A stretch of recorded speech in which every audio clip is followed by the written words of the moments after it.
Okay, so today we're looking at lesson 27. And I have to say, this lesson is starting off strong, Yeah? I mean, with this idea of above all else I want to see. I mean, it really makes you stop and think, doesn't it? It does. Is that really true for me? Do I really, prioritize seeing above everything else? Uh-huh. So should we just dive in and read the whole thing first? Yeah, let's hear it. Okay, so lesson 27. Above all else I want to see. What would I rather have than this? What could give me greater happiness? Vision has no cost to anyone. It can only bless. Its light extends to everyone, and everything is better seen because of it. It is the gift I give to everyone as it is given me. Today I will try to increase the gift of vision that has been given me by sharing it. I will repeat today's idea very frequently, at least every 15 or 20 minutes, and each time I will try to understand it a little better and apply it more specifically. Above all else I want to see. I want to be sure that nothing obscures my vision and hides the light from me. I do not want to look upon the world through darkened lenses. I want to see.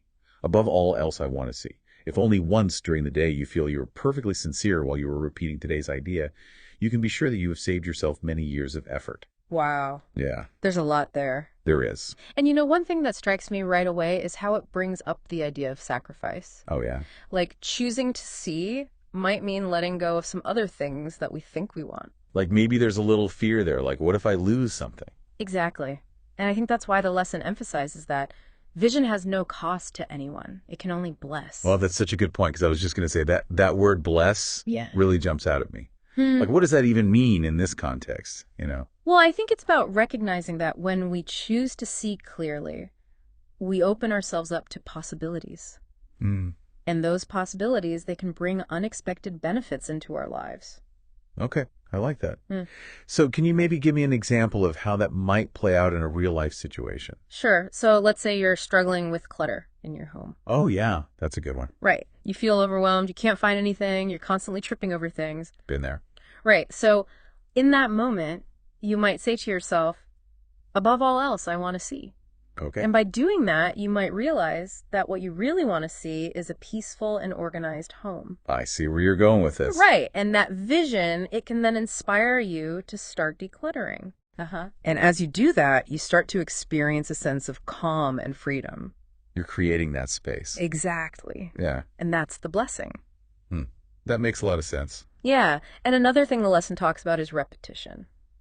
Oh, yeah, the repeating. Right. It says to repeat the idea, above all else I want to see, frequently throughout the day. Okay, but how frequently is frequently? Oh. Because, we're all busy. Well, the lesson suggests at least every 15 or 20 minutes. Oh, wow. But, you can make it work for your own life. Okay, so like set a timer or something. You could do that, or you could try associating it with certain activities, like every time you eat or every time you check your phone. Oh, I like that. Yeah, find those little cues in your day Okay. and use them as reminders. Makes sense.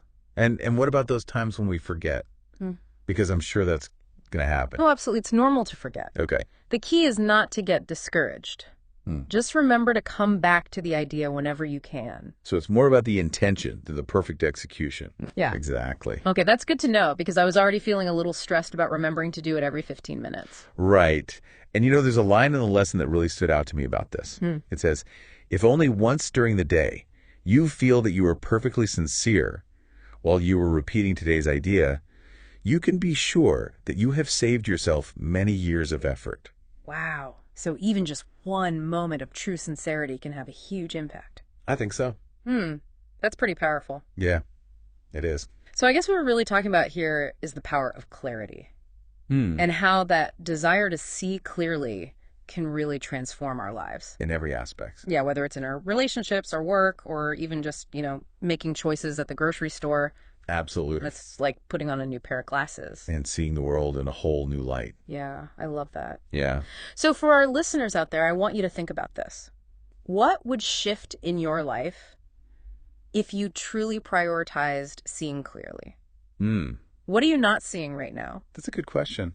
And how would your life be different if you could just remove those blinders? I think that's something we can all ponder. Definitely. Yeah. Food for thought. Absolutely. All right. Well, that's all the time we have for today. Okay. Thanks for joining us on this deep dive. You're welcome. And until next time, keep those lenses clean. I will. See you later. Bye. Bye. I woke up to a miracle today.